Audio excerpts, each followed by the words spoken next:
Bezmana Yud Beis. Bazmana ze also liisha litpol b'Yom Kippurim. Today a woman's not permitted to immerse herself on Yom Kippur for nida. Afilo he gives matfilos above Yom. Although her day to go to the mikveh is Yom Kippur night, she's not permitted to go. The Gemara discusses this. Saying you better shekhan already. So I'm going to explain it. Now, why does a woman wait the amount of time she waits to go to the mikveh? It's rabbinical. All that, counting the 7 clean days. The Gemara says tefillah bizmana mitzvah. So let's say a woman really should go to the mikveh the 8th night. That's right. A woman sees even a speck of blood. Tipa is a dam kechartel, no larger than a mustard seed. Firstly, this question, is she really a nida? Right? Many levels of, initially, she may not even start off as a menstruant. So many things, so when she actually goes to the mikveh, it's not a Torah law. I mean, she has to go to the mikveh. But that particular moment, she should have really gone to mikveh a lot earlier. Tefillah b'zmana mitzvah. In its right time, that's the mitzvah. You delay it, you're supposed to go, but you already passed on the mitzvah. So what overrides Yom Kippur is only if that day itself is the mitzvah itself. But since it's always delayed, it's not the day, that's the reason why the woman's not permitted to go to the mikveh. So it's bizman hazeh. Okay? Yud Beis. Bo b'yom. V'afilu sh'lushem tashmish. The zebel afochi oser. El k'dei shetorah gam kein oser. She wants to be pure, in a pure state.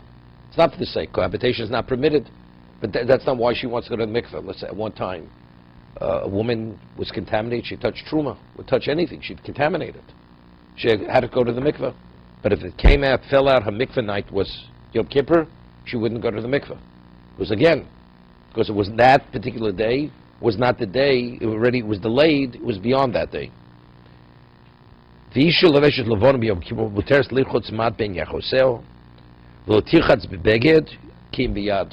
say a woman, she has they're called the Yemei Libon, the day where she wears white undergarments, to determine, to detect whether there's even a speck of blood. So sometimes she has to actually wash her lower extremities. So she's permitted, because that's a question of lichluch, that's for cleanliness. She's permitted, but she should not use a cloth, because using a cloth, then we're dealing with what? It's like using wash, it's laundry. It's kibbutz. Shlotovel de schita, she may wring it out, therefore that she should not. So if she has to clean the low extremity, she should use water with her hand to clean that area, but not with a cloth.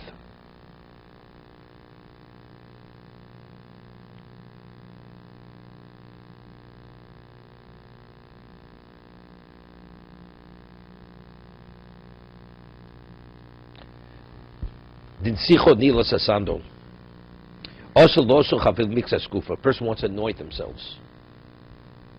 Right. A person wants to put on some hand lotion. Right. Where the viscosity is not very thick, it's not like ointment.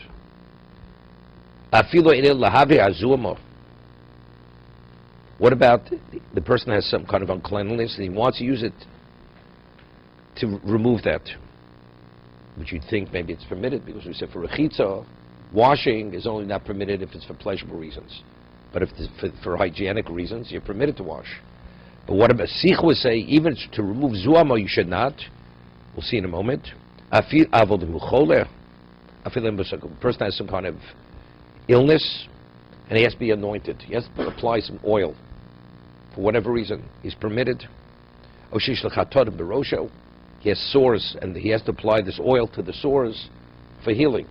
But it's not, and it's a question, he's a cholashem b'sakona, whatever it is, it's not a question of engaging in a medicinal procedure on Yom Kippur. Mutter, you're permitted. Chatota means sores.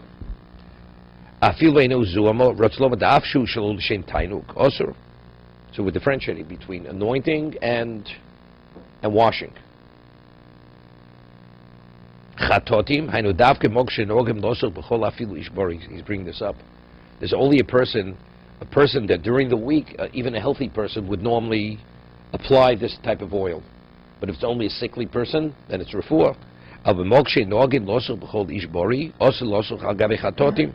then you would not be permitted to put the oil on the sores. Because it's obvious. But then it becomes a little difficult. But you see a chiddush here. We say if you're not a person who has a problem, you're not permitted to anoint yourself.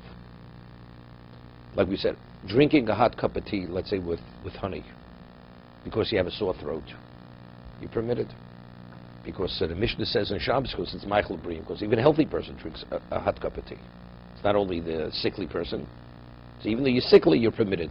And even though you have the benefit and other levels of benefit, you're permitted. But on Yom Kippur, a healthy person is not permitted to anoint himself. Who anoints himself?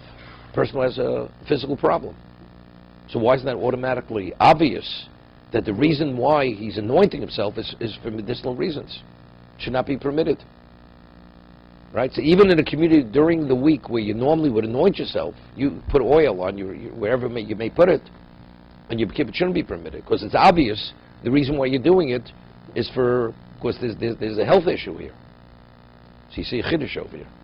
What do you see the chiddush?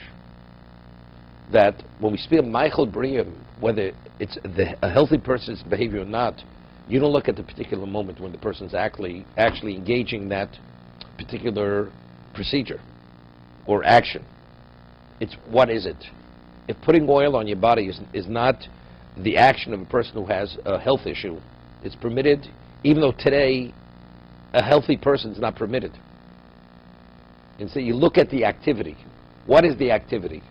When they legislated the laws of defense of refuah, of medication, something which has that concern, what does it apply to? It only applies to something that only sickly people engage in that type of procedure or process. But something that a healthy person normally would do, it's that activity, they never prohibited it. So even though on Yom Kippur there's no such thing as a healthy person anointing himself, it doesn't exist. It's only the sickly person, yet it's permitted. It's a chiddush. You understand what I'm saying? I'm making out into a little bit of a lamdan over here. No, I'm confused. Okay. So we're talking about how we're saying this account. We're saying a person has sores. He's permitted to apply oil, even though it's anointing. So why is he doing it? For medicinal reasons. So the Mishna Berura says it's only permitted in a community where during the weekday, even a healthy person would apply oil to his skin. So therefore the application is not the action of what? Of a sickly person. So it's not refuah. It's normal behavior. So I'm asking, but on Yom Kippur, if a person doesn't have a health issue, some level of health issue, he's not permitted, because that's called anointing. So the person who has the sores, why is he putting it on, applying the oil? It's a refuah. See, normally when we say somebody's Michael B'Briyim, a person has to eat a certain type of herb or food for health reasons. But healthy people eat that. So therefore that's not classified as medication, as medicinal. Correct? But the Gemara says, let's say you have a certain type of water which came from a certain type of spring, that only people who are constipated would drink that water, because immediately it would loosen the person's bowel. That water you weren't permitted to drink on Shabbos. You weren't permitted, because it's clear, only a person who's not well drinks that kind of water, who has a health issue drinks that water. But eating another type of vegetable or fruit, which even healthy people eat, but those people, when the sickly person's eating, healthy people also eat it. So when one engages in it, healthy people are engaging in that same activity. Regarding anointing, on Yom Kippur, no healthy person is anointing himself. Correct? The only person who's anointing himself is the person who has the health issue. But yet we're saying it's permitted. Because during the week, healthy people anoint themselves. But today it's obvious why you're anointing yourself. So you see clearly. Still, that's called Michael Briam. It's the behavior of a healthy person. They never prohibited the behavior of a healthy person on Shabbos and Yom Tov, even Yom Kippur. The viscosity is very loose. It's like olive oil. No, aftershave is permitted. I'm not talking about Yom Kippur. Yom Kippur, no, that's water. That's water. It's not anointing. What do you put that? That's for fragrance. Anointing is to soften the skin. Is to maintain the texture of the skin. No. No, a person has a serious... No, you couldn't use it because you have no problem. That's anointing. You're not permitted to anoint yourself on Yom Kippur. That's anointing. Applying... No, any part of the body. Any part of the body. Applying any type of oil, that's called anointing. A person has a cream? No, cream is a problem. No, not only because of smear. Because a prescription cream, only a person who's sickly uses that cream. We're talking about something, let's say oil. The Mishnah speaks, there's persimmon oil. Persimmon oil was expensive. Or rose oil.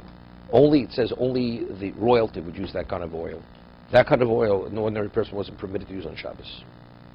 Because it's obvious. An ordinary person would spend that kind of money, use that kind of oil, it means he has a health issue. Because the ordinary people used to use olive oil. They didn't use the persimmon oil or the rose oil. But royalty, because they always would use that oil to anoint themselves, it's not the behavior of a sickly person.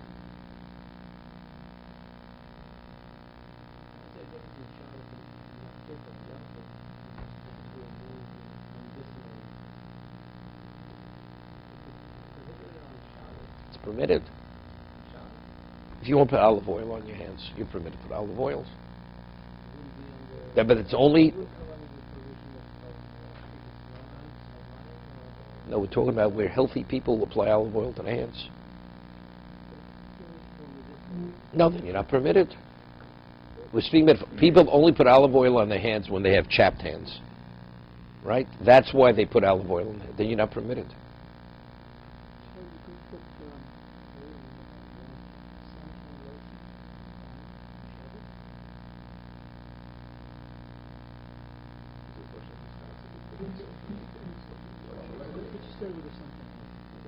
Santan lotion is pretty thin. I mean, the viscosity is liquidy. It's liquidy. The average person goes in the sun would put on. I mean, a responsible person would. See, I think that would border on the question: are you permitted to take vitamins on Shabbos or not? And we rule very leniently, especially today. Today more than ever, where vitamins is part of a person's regular diet. But at one time, the person who took vitamins was a person who was vitamin deficient. That person took vitamins. This story goes back 40, 50 years ago, where Rabbi Yaakov was very lenient regarding vitamins. He says, it's to maintain your health. You're not sickly yet, even though healthy people normally didn't take vitamins. But today, there's not even the question. Vitamins is Michael Bream. Healthy people take vitamins. You're permitted to take their vitamins. Right. Would not be a problem. Right. Correct. The question is, what about a person, the doctor prescribes, a baby aspirin every day, or whatever it is. That definitely is no question. You're not permitted to do. Because the average person doesn't do, and aspirins are usually taken when you have a headache. So no. The person doesn't have a heart issue. He doesn't. This is to prevent. It's a preventive.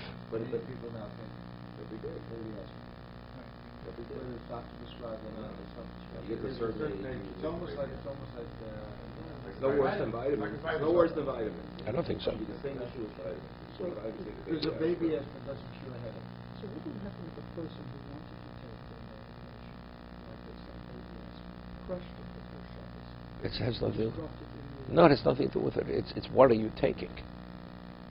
It's what is. It's not. The gzera, the fence is what you may do. Right? Person had medication prepared. What about, we spoke about this, it's water, it's natural, it's a spring. But this spring has certain minerals in it which causes a person to become loose. Right? Because it's classified as medicine, medicinal, you may do something else where you may have to grind. So it's not this particular situation. That's a fence. It's a fence. The fence is on grinding. That's why you're not permitted to take medication on Shabbos. It's irrelevant you ground it. Even when it's pre-ground, it's not now. It's what you may do in other situations where it's not pre-ground. You may pulverize the ingredients to create the medicine that you need. Doesn't make, first, once the gzera is in place, you're not permitted. That's number one. Besides, the Rav Yosef cites a Chuvas Rosh that whenever the Gemara gives a reason why something's not permitted, it gives the most obvious reason. There are multiple other reasons why it's not permitted. But when they offer the reason, they're going to offer you the most obvious reason. But there are multiple other reasons. So even if you come upon a reason, you say, well, today it doesn't apply anymore. It's not a concern anymore. It doesn't make a difference. And what happens if you're in a situation you have to resort to do it, to grind your own, They do in pharmacies. There's certain things they do. They pulverize. They have to pulverize it, and then they put it. They make the medication for the person. We do. No, but the Gzera is a Gzera. It's in place. It doesn't make a difference. Okay? It's not that obvious to the masses. Vitamins, because of the degree of advertisement usage, vitamins is either a healthy person's.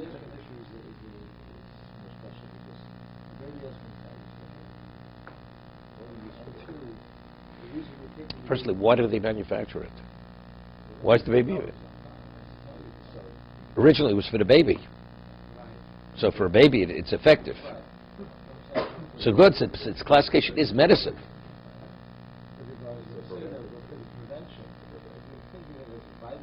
Yeah, good.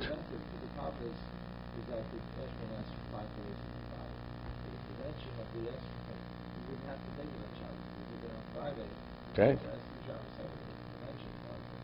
Okay.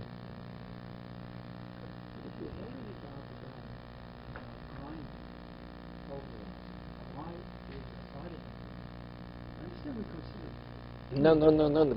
Again. Are you permitting the bread on Shabbos? How you permit it? You can't have bread unless you have flour. And flour is ground. It's ground wheat, milled wheat. So, because that's called eating, right? That's called you're eating only if it's classified as medicine. Something's medicinal, we don't permit. Okay.